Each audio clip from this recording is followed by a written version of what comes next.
ಪಕ್ಕದಲ್ಲಿ ಕೈ ಜೋಡಿಸ್ತೀರಾ? ನಿಮ್ಮ ಜೊತೆ ಮತ್ತೆ ನಮ್ಮ ಜೊತೆ ಇದ್ಮೇಲೆ ನೀವೇ ತಡೀತೀರಿ ನಮ್ನೀಗ? ಈಗ ಸರ್ಕಾರ ಅಲ್ಲಿ ರಿಯಲ್ ಎಸ್ಟೇಟ್ ಮಾಡಕ್ ಹೋಗೋದೆ.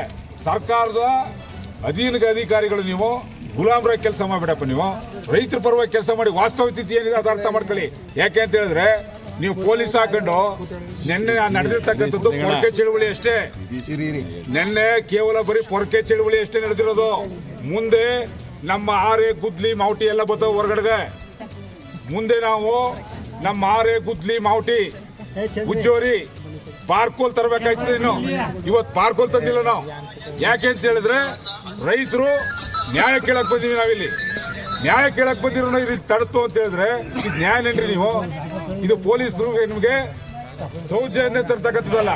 ನಿಮ್ಮ ಸರ್ಕಾರ ಬಿಡದಿ ಟೌನ್ಶಿಪ್ ಮಾಡಲಿಕ್ಕೆ ಬಲವಂತದ ಹೋರಾಟವನ್ನು ಮಾಡ್ತಕ್ಕಂಥ ಅಧಿಕಾರಿಗಳು, ಹೋರಾಟ ಮಾಡ್ತಕ್ಕಂಥ ಜನರ ಮೇಲೆ JMC ಮಾಡ್ತೀವಿ, ರೈತರು ಭೂಮಿ ಕೊಡ್ತಾ ಇದ್ದಾರೆ, ಅವ್ರ ಭೂಮಿ ನಾವು ತಗೋತೀವಿ ಅಂತೇಳಿ ಇವತ್ತು ಒತ್ತಾಯದ ಮೂಲಕ ಬಲವಂತದ ಮೂಲಕ ಭೂಮಿಯನ್ನು ಕಿತ್ಕೊಳ್ಕೆ ಹೊರಟಿರ್ತಕ್ಕಂಥ ಈ ಬಂಡೆ ಸರ್ಕಾರಕ್ಕೆ ನಾವು ಹೇಳೋದಿಷ್ಟೇ, ನಿಮ್ಮ ಬಂಡೆನ ಒಡೆದು ಪುಡಿ ಮಾಡಿ ಸಿಮೆಂಟ್ ಮಾಡಿ ಗೋಡೆ ಮಾಡಿಬಿಟ್ಟಿದ್ದೀವಿ.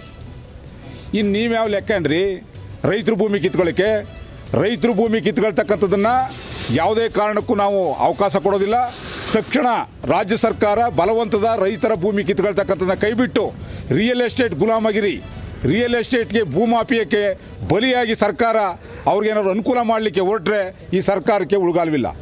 ನಿನ್ನೆ ಪೊರಕೆ ಚಳುವಳಿ ಮುಖಾಂತರ ಸರ್ಕಾರಕ್ಕೆ ಎಚ್ಚರಿಕೆ ಕೊಟ್ಟಿದ್ದಾರೆ ಮಹಿಳೆಯರು ಮತ್ತು ರೈತರು.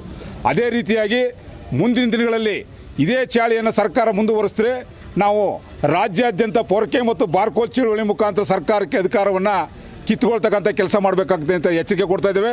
ತಕ್ಷಣ ಏನು ಈ ಒಂದು ಬಿಡದಿ ಟೌನ್ಶಿಪ್ ಇದೆ ಅದನ್ನು ಕೈ ಬಿಡಬೇಕು. ಇಲ್ಲ ಅಂತ ಹೇಳಿದ್ರೆ ಏನು ರೈತರ ಮೇಲೆ ಗುಂಡಾಕ್ದಂಥ ಗುಂಡುರಾಯನ ಸರ್ಕಾರವೇ ಉಳಿಲಿಲ್ಲ.